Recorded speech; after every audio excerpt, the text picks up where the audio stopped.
بە شوێن تۆدا دەگەڕێم، بە شوێن جێپێکانی تۆدا. ئەو دەفتەرە شعرە بەشی نووسینەوەی تۆ ناکا، ئەم شعرە هەر دەبێ بە تۆ کۆتایی بێت.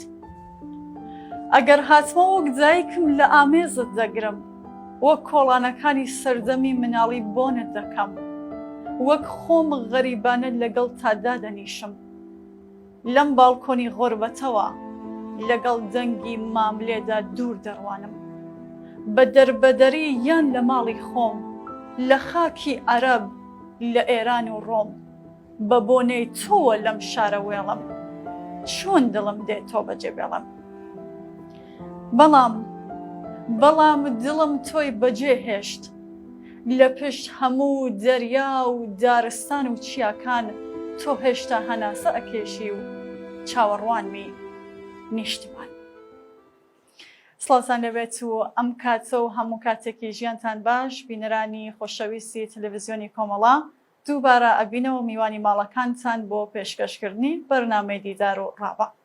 لە ئەڵقەی ئەم هەفتەیە بەرنامەکەماندا وتوێژێکمان دەبێت لەگەڵ بەڕێز جەماڵ نەجاڕی، شاعر و نووسەر، سەبارەت بە بەرهەمەکانی خۆی، بەرهەم و نووسینی شاعرانی تاراوگەنشین و ئەدەبی زارەکی. ناوبڕێک وەربگرین، ئەچینە لای کات.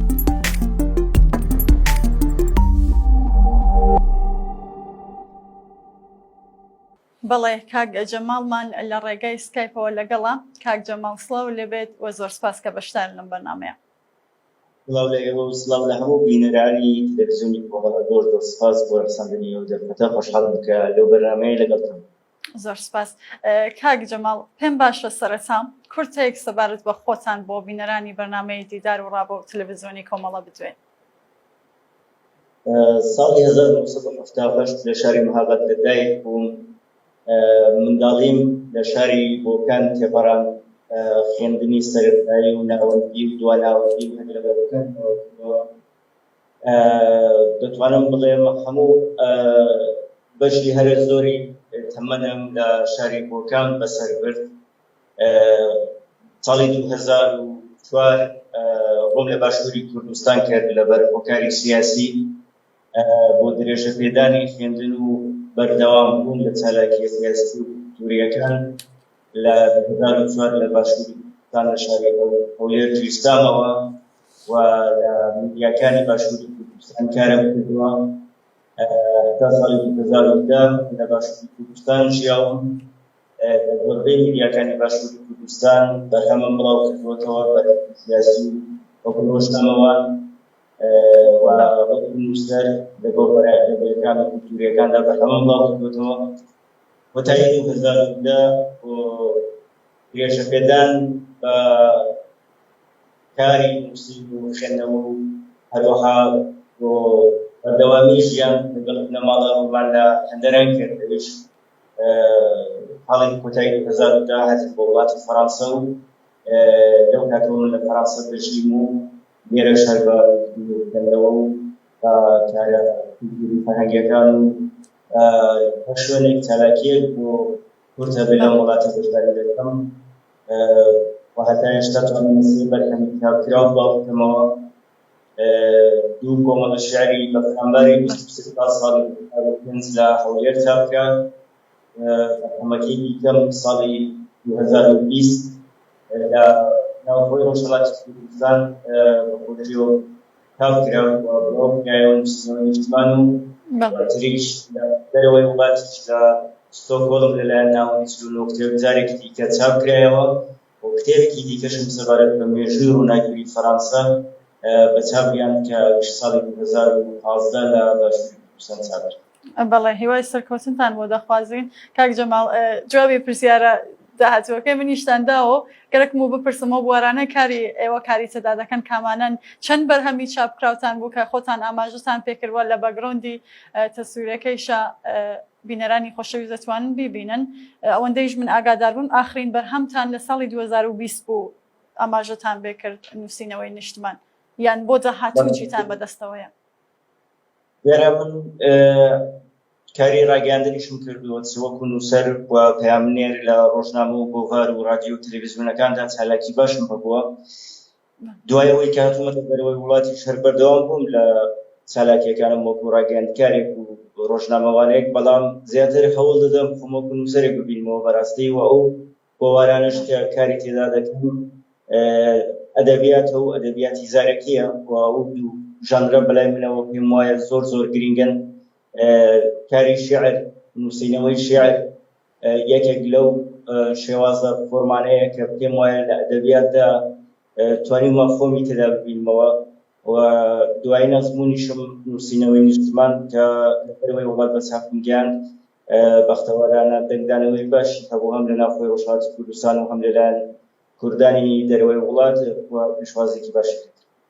بەڵێ دەست خۆش کاک جەماڵ، بەرهەمەکانی بەڕێستان وەک شاعرێکی تاراوگەنشین بارگاوین بە هەستی غوربەت نشینی و دوورە وڵاتی. باوا بپرسم، ئایا ئەزمونکردنی ئەم قۆناغە لە ژیان بۆ بەڕێزت و بۆ شاعرانی دیکەی تاراوگەنشینیش بۆتە هۆی ئەوەی ئەو بەشە لە ئەدەبیاتی شاری کوردی لەباری فۆرم و ناوڕۆکیشەوە دۆڵەمەندتر بێت بە ئێستا و بە ڕابردووشەوە؟ جارێکی بەجێیە نووسەر یان شاعر خۆی لەو فەزایەدا دەدۆزێتەوە کە تێیدا دەژی، هەر لە حەزرەتی نالیەوە بگرە کە ئەزموونی غوربەتی تەجروبە کردووە هەتا دەگاتە ئێمەمانان، و نەوەی دوای ئێمەش کە هیوادارم دەربەدەری و غوربەت نەچێژن و ئەوان لە نیشتمانی ئازادی خۆیاندا ژیان بەسەر ببەن، بەڵام نەوەی دوای ئێمەش ئەگەر ڕوو لە هەندەران و لە غوربەت بکەن بەدڵبوو و ئەزمونە دەبن.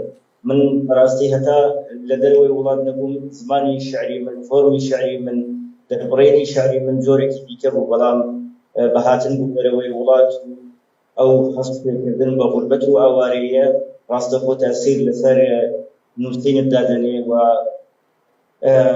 بە باوەڕی من زمان لەو پەڕی سادەیی خۆی دەبینێتەوە لە بەرهەمەکاندا لە نووسینەوەی نیشتماندا، و من پتر هەوڵم داوە زمان حاڵی ئەو نووسەرانە بم ئەو شاعرانە بم کە لە دەرەوەی وڵات خۆشەویستی و عەشق و ئەدەبی خۆیان بە نیشتمانەکەیان دەردەبڕن.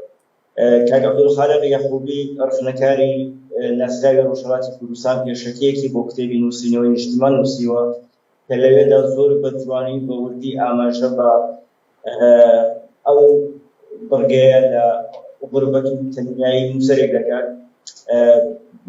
بە باوەڕی منیش هەر نووسەرێکی کورد لە دەرەوەی وڵات تووشی ئەو ئەزمونە دەبێت، بەڵام ئەوەی کە چۆن دەتوانێت تەنیاییە بنووسێتەوە، چۆن باسی ئەوە بکات، ئەوە بابەتێکی دیکەیە.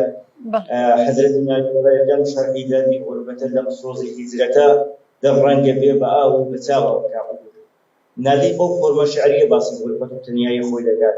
مامۆستا هێمن لە سەردەمێکدا کە لە ڕۆژهەڵاتی کوردستان بوو ناڵەی جودایی دەنووسێت، ئەو بە فۆرمێکی دیکە باز لە غوربەت و تەنیایی خۆی دەکات، تا دەگاتە ئێمە و منیش هەوڵم داوە لە نووسینەوەی نیشتماندا بە زمانی خۆم و بە فۆرمی شعری خۆم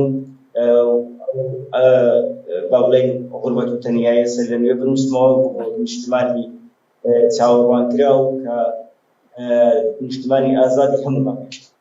کاک جەماڵ، هەر لە درێژێ قسەکانی خۆتانە ئاماژتان بە نووسینەوەی کتێبی نووسینەوەی نیشتمان وەک ئەزموونێکی نوێ بەڕێستان، تایبەتمەندیەکانی بە بەراورد بە باقی بەرهەمەکانتان کامانن، هەم لە بواری ناوڕۆکەوە هەم لە باری زمانی دەربڕین و فۆرمیشەوە؟ من ئەو کاتێک کە لە ناوخۆی ڕۆژهەڵاتی کوردستان بووم، سالاکیەکانم لە ئەنجومەنی ئەدەبی بۆکانەوە دەست پێکرد، بەشداری زۆر سمیناری ئەدەبی لە ناوخۆی ڕۆژهەڵاتی کوردستانم کردووە، لە سنار، لە کرماشان، لە مەهاباد، لە بۆکان. ئێمە بمان هەوێ ئەوانەی کە دەست بەکاری نووسین دەکەن هەمومان لەژێر تەسیری شاعرانی پێش خۆماندا، نووسەرانی پێش خۆماندا بووین. لە ناوخۆی ڕۆژهەڵاتی کوردستان من زۆر لەژێر کاریگەری و تەسیری شاعرەکانی مامۆستایی گەورەی کورد شێرکۆبێکەسدا بووم بەڕاستی، و دواتریش شاعرانی دیکەی کورد وەکو مامۆستا عەبدوڵڵا پەشێ و ئەو فۆرمە با بڵێم شاعرە نوێیی مامۆستا عەبدوڵڵا پەشێوم بەلاوە زۆر زۆر پێجوان و پێگرنگ بوو. لە بەفرامباری 23 ساڵدا من هەوڵم داوە کە ئەزموونی شاعرەکانی ناوخۆی ڕۆژهەڵاتی کوردستان و باشووری کوردستانن فۆرمێکی جیاواز لە نووسین و لە داڕشتنەوەی خۆم هەبێ، بەڵام وەکو ناوەڕۆک هەر ئەو ناوەڕۆکانن کە شاعرانی پێشتریش باسییان کردووە بەڵام نووسینەوەی نیشتمان بە باوەڕێی من جیاوازە لە چاو بەرهەمی پێشوم باسی ئەو کارانە دەکەن کە لە دەرەوەی وڵات نووسی من هەوڵم داوە زمان زۆر سادە بێتەوە جوانی ناسی لە نێو شعری کوردیدا لە نێو ئەو فۆرمە شعریەی کە من پێی دەنووسم بەلامەوە زۆر زۆر گرنگ بووە هەروەکە خالقیش لە پێشەتی کتێبەکەیدا باسی کردو کە شاعر لەو پەرک سادەییدا دەهەیە پەیامی زۆر گرنگ بە جۆی خوێنەر و بەردەنگی خۆی بگەێنێت بەڕاستی منیش هەوڵم داوە درێژە دادڕی نەکەم شعری درێژ نەنووسم شعری کورد بنووسم و لە کوردترین دەقدا بتوانم گەورەترین پەیامی خۆم بگێڕم. بەڵێ وەکو ئەم شارە وا من ئێستای خوێنمەوە بناوی غوربەت شاری خۆتان. غوربەت کۆڵانێکە پڕە لە خانووی چۆڵ، ئاسمانێکە پڕ لە هەوری سوتاو، ناونیشانی تۆم لە هەر درەختێک دەپرسی، هەموو ڕێیەکان دەچوونە سەر بیابان. دەستی شعرم دەگرم و دەڕۆم، جانتای هەموو سەفەرەکان خاڵیە لە وەتەن، لە گەڕانەوە لە سەفەر. شارێکی زۆر زۆر تایبەتە کاک جەماڵ، ئەگەر پێتان بکرێ پێمان خۆشە هەم بۆ خۆمان و بینەران یەکێک یان چەندانە لە بەرهەمە شەڕیەکانتان بۆ بینەرانمان بخۆینەوە. بەسەسرا لێرە شارەکان کورتن هەوڵ دەدەم دوو یان سێ کورتە شارەکان بۆ بکەمەوە بۆی بینەرانی بەرنامەکە ئاگاداری شارەکانی ناوە کتێبە بن. سەرگەردانیم لە گوڵدانێکدا ناشتووە گوڵی هیوا بگرێ، من خەریکم بەدەم نووسینی ئەم دێڕانەوە بوون بە تەنیایی خۆمەوە دەکەم، بوون بەو ساتانەوە دەکەم کە تیایدا عاشق بووم تۆم خۆش بیست و بیرەوەریەکانی نیشتیمانم خستە ناو جانتاوی سەفەرێکی دوور، ڕێگەکان دوور بوون سەفەر هەر نەبڕایەوە، لەناو جانتای ئەم سەفەرەدا گەڕام تۆ دۆزمەوە، بەڵام نە لە شیعر و نە لە خەونەکانمدا چارێ نەهاتی پێم بڵێ بگەڕێەوە. من ئێستا تەنیا جادەکان هاوڕێم، تەنیا وێستگەکان دەزانم، مرۆڤێک هەیە بوون بە تەنیایی خۆیەوە.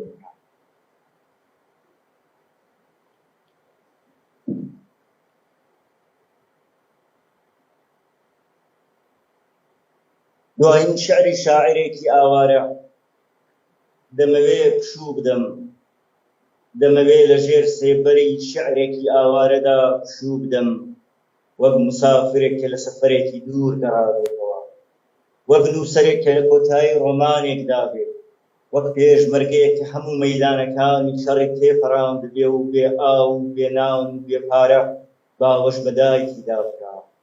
دەمەوێ پشوو بدەم، جانتای ئەم سەفەرە فڕێ بدەم، هەڵەمی ئەم ڕۆمانە پشتێن و چەکەکەم مرد و خاشکەم و بەدایکم نیشتیمان بڵێ بەیانی باش.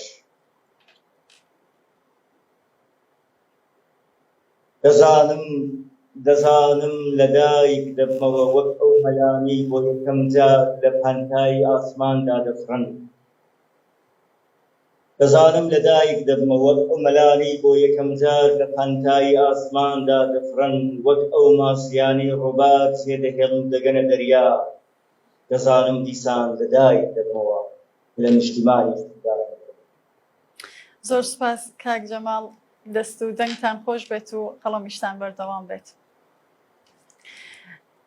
کاک جەماڵ با بگەڕینەوە سەر پرسیارەکانمان. نووسینەوەی غوربەت لە ڕابردوودا چەندین شاعری بەتوانێ وادار کردووە دەست بۆ قەڵەم بەرن. بۆ نمونە خۆشتان ئاماژەتان پێکرد بەشێک لە بەرهەمەکانی مامۆستا هێمن بە شێوەیەکی سەرکەوتوو لە زمرەی نووسینەوەی غوربەتن، نالێ جودایی و زۆر شتی تر. بۆ خۆتان کە ئەو قۆناغی غوربەت نشینیەتان تەجروبە کردووە، ئایا ئەمە تەنیا تایبەت بە شاعرانی کوردە لە بەردۆخی سیاسی نەتەوەیەکەیان یان بابەتێکی جیهانیە؟ هەموو ئەو نووسەرانی کە لە نیشتمانی خۆیاندا دەبڕێن و ڕوو لە وڵاتانی دیکە دەکەن، ئەو فەزای دەژین ڕاستەخۆ کاریگەری لەسەر بەرهەمەکان و لەسەر نووسینەکانیاندا دەبێت. بۆیە تەنیا تایبەت نییە بە نووسەرانی کورد، ئەمە نووسەرانی فارسیش دەگرێتەوە، نووسەرانی عەرەبیش دەگرێتەوە، بەشی زۆری نووسەرانی ئێرانی کە لە سەردەمی پاشایەتی ئێرانیان بەجێهێشتووە، زۆربەی و نووسەرە ئێرانیانی کە لە سەردەمی کۆماری ئیسلامیدا ئێرانیان بەجێهێشتووە ڕوویان لە ئەوروپا و لە دەرەوەی وڵات کردووە، بەرهەمی شێوەیان هەیە، چە لە ڕووی با بڵێین ڕۆمان بێ، چیرۆک بێ، ئەدەبیات بێ، هەر کام لەم شێعر بێ، هەر کام لەم ژانرانە هەوڵی ئەوەیان داوە کە باسی غوربەت بکەن، لە غوربەت لە بەرهەمەکانیاندا ڕەنگ بداتەوە. بەڵام ئی کورد زۆر تایبەتمەندتر بوو بەڕاست بڵاوەڕی من، و هەر سەردەمێکیشدا جیاوازتر بووە. هەروەک ئاماژەم پێکرد لە سەردەمی حەزرەتی نالیدا، نالەی کە ڕوو لە ئیستانبوڵ دەکا و لەوێ دوور لە کوردستان شیعری لەو شێوەیە دەنووسێ، باسی تەنیایی و غوربەت و نیشتمانی خۆی دەکات. مامۆستا هێمن سەردەمی کە لە بەغدا بوو، لە بەغدا گیرساوەتەوە، دوور بۆ لە نیشتمان و زێدی خۆی ناڵەی جودایی دەبۆنێتەوە. هەموو ئەوانە دەبنە شاهکار لە داهاتوو، و ئەمڕۆکانە گەنجینەیەکن لە خەرمانی ئەدەبی کوردی. و پێش منیش بەڕاستی نووسەرانی دیکە ئەم بابەتیان لە ئەوروپا باس کردووە لە بەرهەمەکانی خۆیاندا، شاعرانی دیکە شیعریان هۆنیوەتەوە، بەڵام من زیاتر هەوڵم داوە زمانی دەربڕینی خۆم تایبەت بە خۆم بێ، لاساییکردنەوەی تێدا نەبێ، و ڕوانگەکانی خۆم بە نیسبەتی نیشتمان وەکو نووسەرێکی غوربەتنشین لە بەرهەمەکانمدا پیشانی خوێنەر و بەردەگی خۆم بدەم، و ئەو خوێنەرێک کە بەرهەمەکانی من دەخوێنێتەوە هەست بە غوربەت بۆ دنیای بکات. بەڵێ کاگە جەماڵ، باس سەبارەت بە ئەدەبی زارەکی بپرسم. ئەم ئەدەبە چۆن پێناسە دەکرێت و ئەو ژانرانەی لەو چوارچێوەدا جیان دەبێتەوە کامانن؟ و لەم بوارەدا لە تاراوگە چی کراوە؟ زۆر پێخۆش بۆ پرسیارتان کرد، چونکە یەکێک لەو ژانرانەی کە من زۆرتر حەزم لێ کاری لەسەر بکەم و کەمتر ئاوڕێ لێ دراوەتەوە بەداخەوە لە دەرەوەی وڵات دیارە ئەدەبی زارێکیە. بەختەوەرانە لە ناوخۆی ڕۆژهەڵاتی کوردستان ئێمە مامۆستایانی پایەبەرز کاک ئەحمەدی بەحری، کاک سەلاح پایانیانی و زۆر مامۆستایانی دیکە کاریان لەسەر فولکلۆری کوردی و بە ئەدەبیاتی زارێکی کردووە، و هەوڵیان داوە بەشی زۆری ئەو خزانەیە کۆ بکرێتەوە، بنووسرێتەوە، بیهێنە سەر کاغەز. بەڵام ئەو لایەنەی کە من ئەوڕۆ لە ئەوروپا کاری لەسەر دەکەم بە دیجیتالکردنی ئەو ئەرشیفەیە کە هەوڵ دەدەم هەموو دنیا و هەموو کورد لە دەرەوەی وڵات کەڵکی لێوە بگرێت لە ڕێی ئەو کەرەستانەی کە لە بەردەستن، لە ڕێی سوشیال میدیاوە بێ، لە ڕێی یوتیوبەوە بێ، لە ڕێی بەکارهێنانی تەنانەت مۆبایلێکەوە بێ، ئێمە بتوانین ئاور لە ئەدەبی زارێکی گەلەکەمان بدەینەوە هەر چوار پارچەی کوردستان.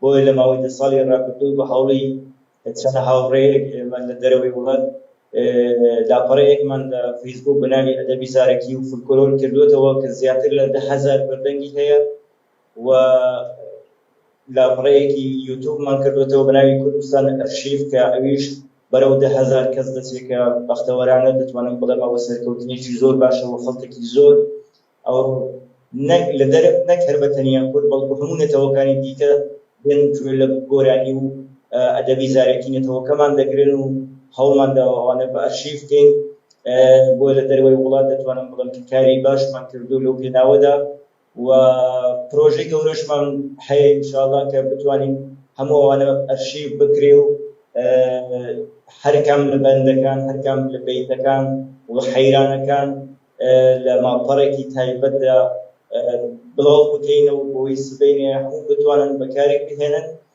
بەڵام ئەو زیاتر ئێمە کەڵکمان لە سوشیال میدیا وەرگرتووە بۆی کە هەموو کەس دەست بە بەرهەمەکانیان ڕابگا. ئەدەبی زارێکی ناتوانم ناوی بنێم دەریا، دەتوانم ناوی ئۆقیانوسێکی لێ بنێم کە پڕە لە دوور و گەوهەر و مرواری، کە هەر ڕۆژێ شتێکی تازەتری تێدا دەبینیەوە، و شتێکە کە تایبەتە بە نەتەوەکەی خۆمان و شوناسی نەتەوەکەمانە، و ئەرکی ئێمە وەکو نووسەر لە دەرەوەی وڵاتەوەیە کە خزمەتی ئەو بوارە بکەین، وێڕای ئەو نووسەرانی کە لە ناوخۆی ڕۆژهەڵاتی کوردستان کار دەکەن چاوانی لە باشووری کوردستانن وانی لە پارچەکانی دیکە ڕۆژاوە باکووری کوردستانیش بە هەمان شێوە بۆ ئێمە هەوڵمەنداوە ئاور لە هەر چوار پارچەی کوردستان بدەینەوە و ئەدەبی زارێکی هەر چوار پارچەی کوردستانی تێدا بڵاو بکەینەوە. بەڵێ زۆر سپاس کاک جەماڵ. وەکو دووە پرسیارم بۆ داهاتوو چیتان بەدەستەوەیە وەکو بەرهەم کە بە چاپی بگەێنن یا هەر شتێکی دیکە؟ ئێستا کات زۆرە بەرنامە زۆرە بەڵام وزێ کاری گرنگ هەیە زیاتر کار لەسەر ئەو ئەرشیفانە دەکەم کە لە وڵاتی فەڕەنسا هەن دوو پرۆژەی گەورەم بەدەستەوە. یەکیان پرۆژەی کۆماری کوردستانە لە ئەرشیفی فەڕەنسا کە بە هیچ شێوەیەک ئاوڕێنی نەبراوەتەوە و خەریکی کۆکردنەوەی هەموو ئەو دیکۆمنتانم لە فەڕەنسا لەسەر کۆماری کوردستان هەیە.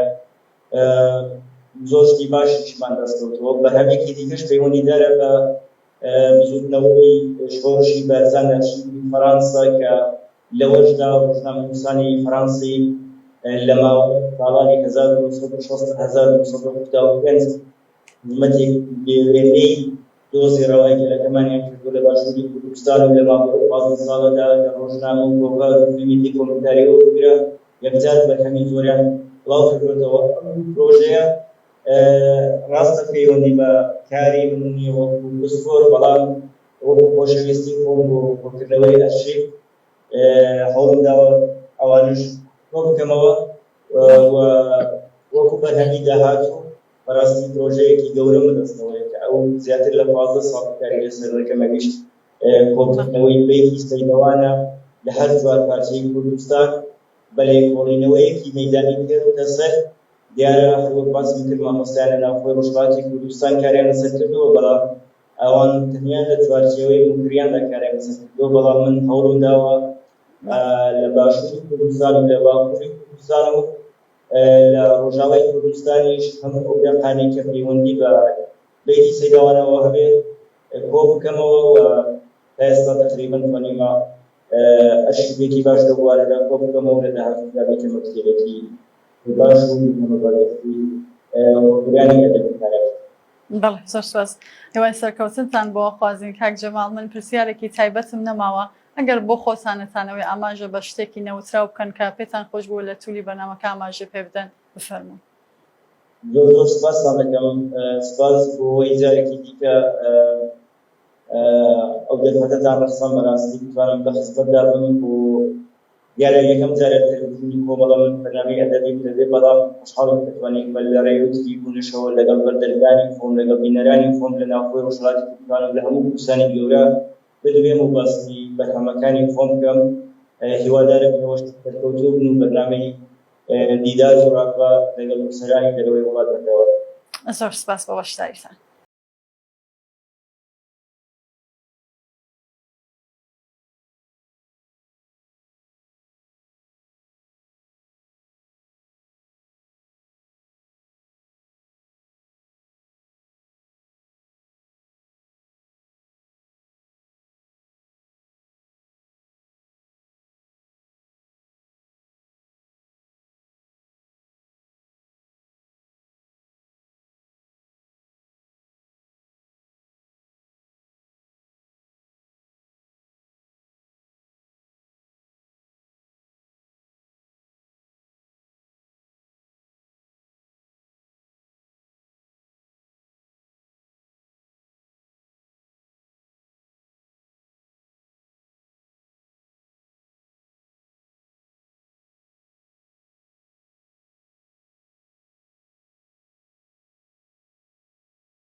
بەڵێ ئازیزان و بینەرانی خۆشەویست زۆر سپاس بۆ ئەوەش کە تاکو ئێستا بینەرمان بوون تا بەرنامەیەکی تر و هەفسەیەکی تر و دیدار و ڕاوێکی تر ماڵەوە.